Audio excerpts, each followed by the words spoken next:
Chainsmoker Cat is an anime you've probably seen all over your timeline recently. Whether it's clips like this, おい、ヤクネコ。猫ちゃんが足りないにゃ。タバコ一本くれる。あ、先輩。チッス。 or this, さあ、なんだな。全然タバコの味しないにゃ。当然だ。所詮私。 on the surface it might seem like it's just a series built around poop jokes, smoking, and drugs. And while yeah, that is a pretty major part of it, there's actually a lot more going on here than you might expect. It's a surprisingly charming and visually inventive series with a ton of personality, and it manages to stand out even in a season already packed with interesting anime. So is Chainsmoker Cat actually worth watching, or is it just another anime that's going viral because of a few funny clips? Neon Factory is a pretty interesting group when you look at how they actually got started. Rather than coming from some big publishing house or spending years trying to break into the manga industry, they basically started by posting short comics on Twitter in late 2022, and from there, things kinda just took off. The group itself is made up of multiple artists, including Urayazuki, Osato, Makiro, and Kurumizawa Taro. They actually rotate between different responsibilities when working on chapters, which helps explain why their work has such a distinct combination of different artistic styles. You might also hear them referred to as the Dirty Clamp, which is honestly a pretty fitting nickname. Like Clamp, Neon Factory is a collaborative group of artists with a recognizable approach to character design and storytelling. The difference is that where Clamp is known for its elegant character work and often dramatic stories, Neon Factory seems much more interested in showing you a complete fucking disaster of a person and then asking you to somehow relate to them. Their work is full of gross-out comedy, slice-of-life stories, and characters who are generally dealing with some combination of addiction, bad decisions, and an inability to get their shit together. And I think that's a big part of why they managed to build such an organic following. There's something weirdly relatable about the absurdity of their characters. They're messy, they're dysfunctional, and they're often making objectively terrible decisions.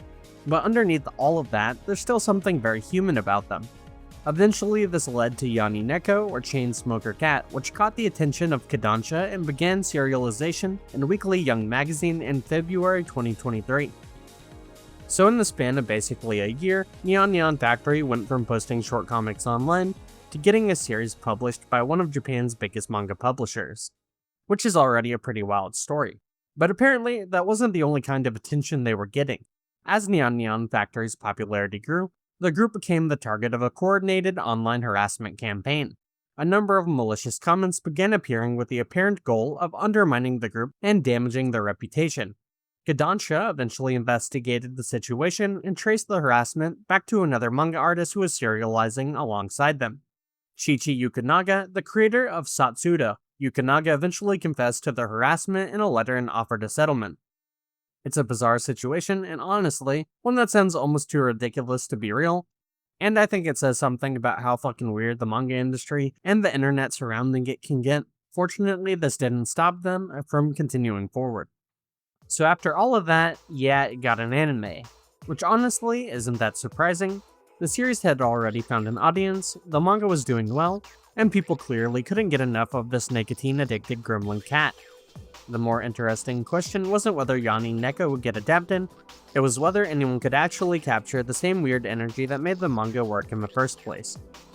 The animation of Chainsmoker Cat is one of the most charming parts of the show, because despite the series being about a chain-smoking cat girl who lives in a disgusting apartment, the anime doesn't try to make everything look pretty. In fact, it seems pretty determined to do the opposite. Bybury Animation Studios, with character designs by Riki Matsura and chief animation direction support from Chikanumi, gives the show a really flexible and cartoonish style that works because of how much it contrasts with itself.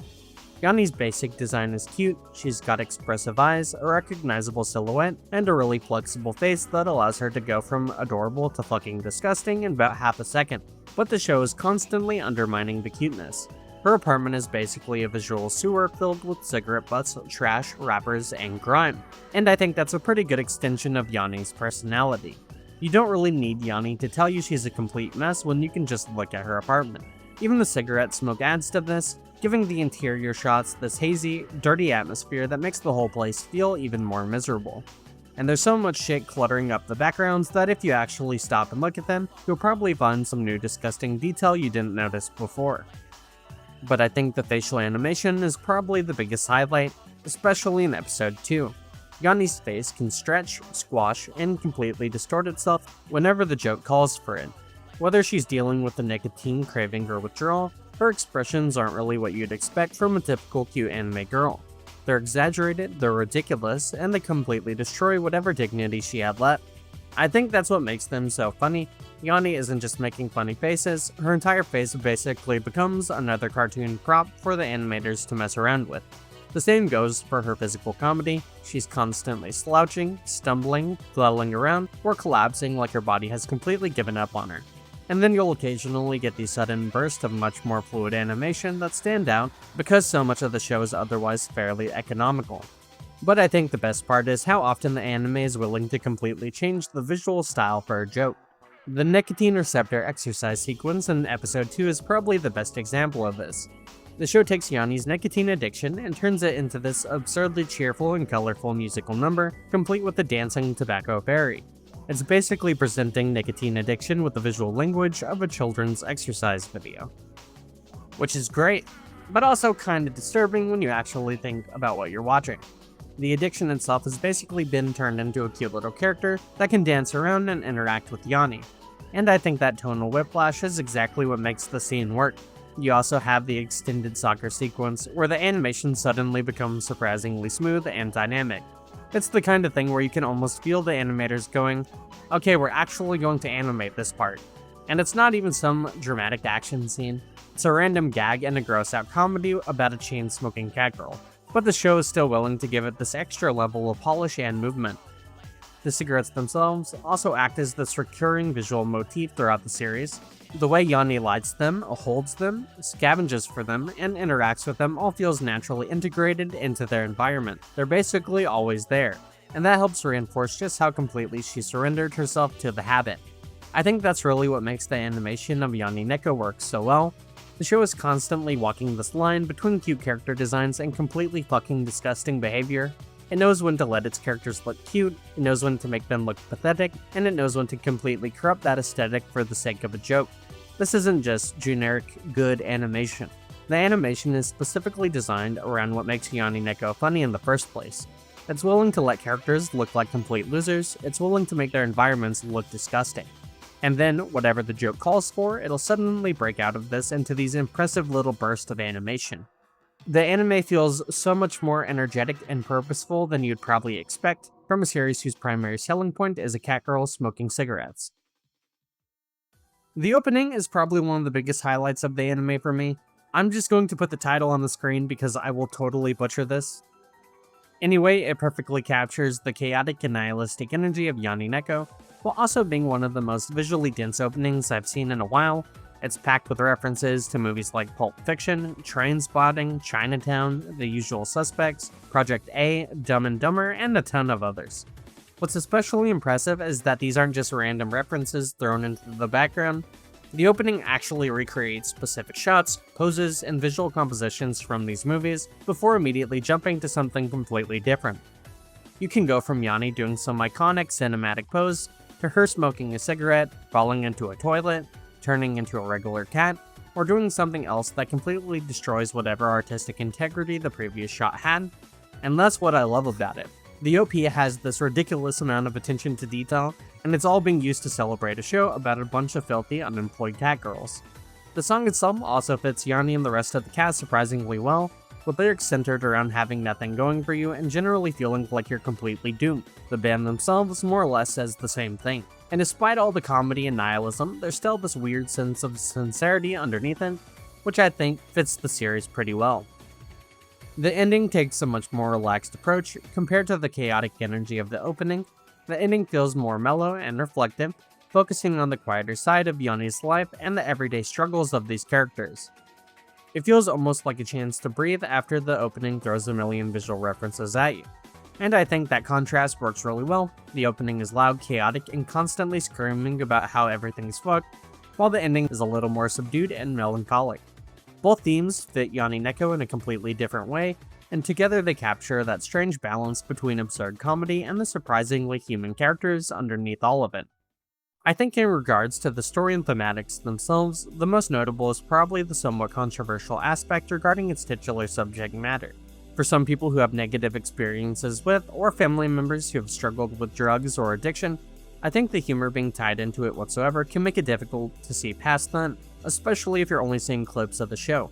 Really though, if anything, Yani Neko is a pretty blatantly a PSA for why you probably shouldn't abuse drugs. It shows how awful things can get when you let an addiction spiral completely out of control.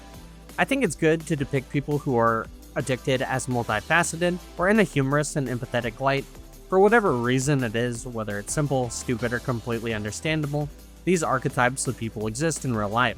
And seeing them through this juxtaposition of humor and what would normally be a cute character design, if she wasn't an absolute disaster, is a lot more interesting to me than simply portraying addiction through trauma or misery.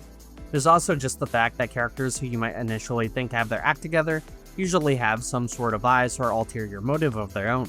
It humanizes the entire cast and brings them down to the level of anyone who could possibly be watching the show. The cultural context in Japan is also a little different, where smoking is a much more accepted thing than a lot of other drugs. But regardless of how socially acceptable something is, smoking can still lead to losing years off your life and spending thousands of dollars over the course of that addiction. I like how the show kind of equalizes these things you might have preconceived biases about, and suggests that everything has consequences and negative association, even if society is more willing to overlook some of them than others. I've also seen people say that they're quitting smoking due to the show and whatnot, so if anything, I think the show's a net positive. This anime is giving expression to the stories and habits of people through the absurdity of their characters, rather than simply telling you that these people are bad or good. And I think that's what makes the comedy work as well as it does. You're laughing at these people, but you're also gradually starting to understand why the way they are. The other thing worth touching on is the consistent theme of social class and marginalization. The Beastmen, or Nekos, are a minority within this world, and while they're not openly persecuted by every human they encounter, there's still an underlying sense that they're not treated as completely equal members of society. The discrimination is much more subtle than simply having humans openly hate Beastmen. They're disproportionately represented in lower-level jobs, while humans are more likely to occupy positions of authority, and there's this general assumption that Beastmen are somehow lesser or naturally suited to certain roles. And I think that's where Yani herself becomes interesting. The manga makes you question how much of her miserable existence is just because she's a Neko, and how much is it because she's Yani. There are plenty of Beastmen who seem to function perfectly fine within society, while Yani is an absolute disaster who makes terrible decisions constantly. So you can't just say Yani is poor because society oppresses Nekos. A lot of her problems are very much her own fault, but at the same time, she exists within a society where people like her already have fewer opportunities and less social status. And I think those two things can be true at the same time. Yani can be a complete loser who makes her own life worse, while also living in a society that doesn't necessarily give her the same footing as everyone else. She's both a product of her circumstance and responsible for herself. Overall, Yani Neko, or Chainsmoker Cat, is just straight up one of the funniest and most chaotic anime I've watched in a long time. It leans hard into the poop jokes, smoking, and complete degeneracy, but underneath all that gross out humor there's actually some real heart, great animation, and characters that feel weirdly relatable, even when they're being complete disasters. It never tries to be something it's not, it just fully commits to being this nasty, silly, oddly charming mess, and I think that's exactly what makes it stand out so much from everything else this season. If you're cool with cat girls making the worst decisions imaginable, you should definitely check this out. It's nasty, it's funny, and it's honestly just a damn good time. Now that I've shared my thoughts, I'm curious what you guys have to say. How do you feel about Yani Neko? Be sure to let us know in the comments down below. Thanks for sticking around until the end. If you enjoyed the video, I'd appreciate it if you could leave a like and subscribe to the channel. I'll see you in the next one.